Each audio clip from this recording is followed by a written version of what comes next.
Olá, querido irmão, querida irmã da PIBIT. Eu gostaria de levar a nossa reflexão hoje lá em Marcos 4, versículo 35. Vai dizer assim: Naquele dia, ao anoitecer, disse ele aos discípulos: Vamos para o outro lado. Deixando a multidão, eles o levaram no barco, assim como estava. Outros barcos também o acompanhavam. Levantou-se um forte vendaval e as ondas se lançavam sobre o barco, de forma que este ia se enchendo de água. Jesus estava na polpa, dormindo com a cabeça sobre o travesseiro. Os discípulos o acordaram e clamaram: Mestre, não te importa que morramos? Ele se levantou, repreendeu o vento e disse ao mar: Aquieta-se, acalma-se. O vento se aquietou e fez completa bonança. Então perguntou aos seus discípulos: Por que vocês estão com tanto medo? Ainda não têm fé? Eles estavam apavorados e perguntavam uns aos outros: Quem é este, que até o vento e o mar lhe obedecem? Jesus estava indo aí pela primeira vez a atravessar o Mar da Galileia com os seus discípulos aqui no Evangelho de Marcos. Várias incertezas estavam ali na frente do seu caminho. E como o texto disse aqui pra gente, estava escurecendo já. E aí aqueles discípulos que eram pescadores, já experientes no mar, começam a atravessar ali o Mar da Galileia. Só que o Mar da Galileia, ele fica perto de montanhas muito altas, que chegam a 700 metros de altura.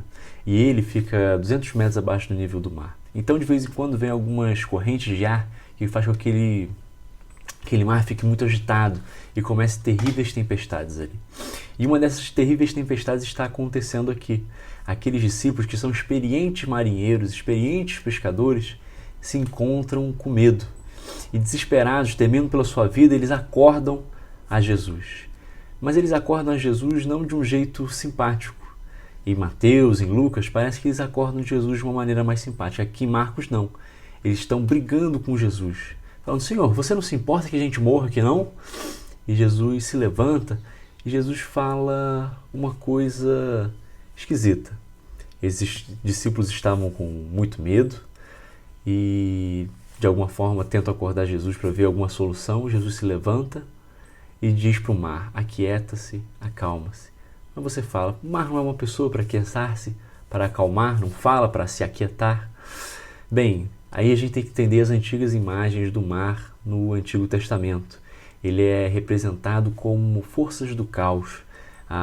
Os israelitas, como não tinham uma vida muito marítima, você vai lembrar que uma das únicas referências que nós temos no Antigo Testamento sobre alguém atravessando o mar, alguma coisa assim, seja Jonas, e não acabou muito bem.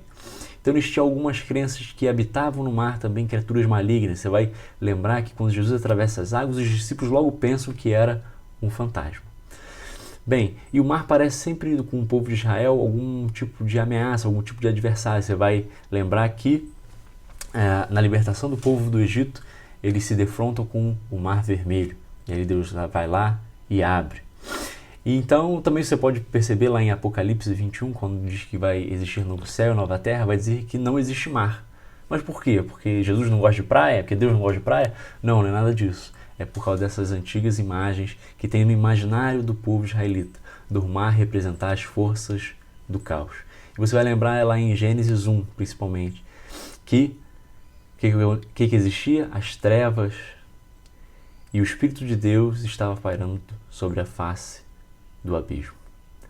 E ali, naquele mundo de confusão, onde só havia trevas e aquele caos das águas, Deus começa a dar ordens e o mundo vai ganhando ordem, vai ganhando direção. Ele deixa de ser um mundo caótico. E aqui Jesus dá ordem ao mar, e o mar se aquieta, o mar se acalma. E ele pergunta: vocês não têm fé? Bem, estamos aqui no comecinho do Evangelho de Marcos. E aqui Jesus já tinha feito vários milagres, já tinha contado as parábolas. Só que quando defrontados com perigos reais, os discípulos, eles temeram, eles ficaram com medo. Eles ficaram com tanto medo que eles brigaram com Jesus e acordaram eles, enfurecidos com ele, porque ele nada fazia. Então Jesus vai lá e acalma o mar. E aqueles discípulos, eles ficam espantados. No original vai dizer que eles temeram um grande temor. E Rudolf Otto, que é um cientista da religião, vai falar sobre o mistério tremendo, que é esse sentimento que nós temos quando estamos de frente para o sagrado, que é uma mistura de temor e fascínio. Aquilo é tão grande que que pode até vir a nos destruir, mas é tão belo que a gente não consegue não se aproximar. E parece que é esse sentimento que os discípulos estão sentindo aqui.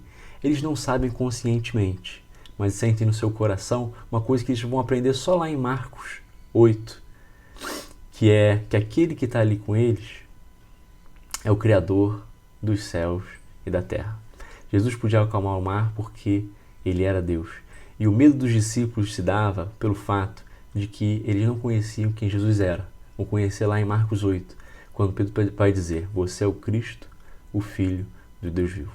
Estamos atravessando momentos de grandes incertezas em nossa nação, na área da saúde, na área da política, na área da economia, em tantas outras áreas.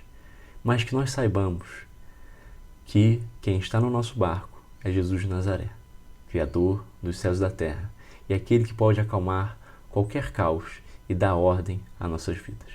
E é nesse intuito que eu quero orar com você hoje. Pai eterno, Pai de amor, em Teu nome nós oramos. Te agradecendo, Pai, pela Tua palavra que nos acalma e nos encoraja a confiar em Ti, que no meio das ondas bravias do mar da nossa vida, nós confiemos no Senhor. Esse é o nosso desejo. É em Teu nome que nós oramos. Amém. Gente, não se esqueça então de curtir aqui embaixo, de compartilhar esse vídeo com seus amigos e se inscrever aqui no canal da PIBT, porque nós temos várias reflexões. Temos a reflexão pastoral, a reflexão dos irmãos, nós temos também os cultos de domingo de manhã e domingo da noite, então se inscreva aí para não perder nada, tá bom? Um grande abraço.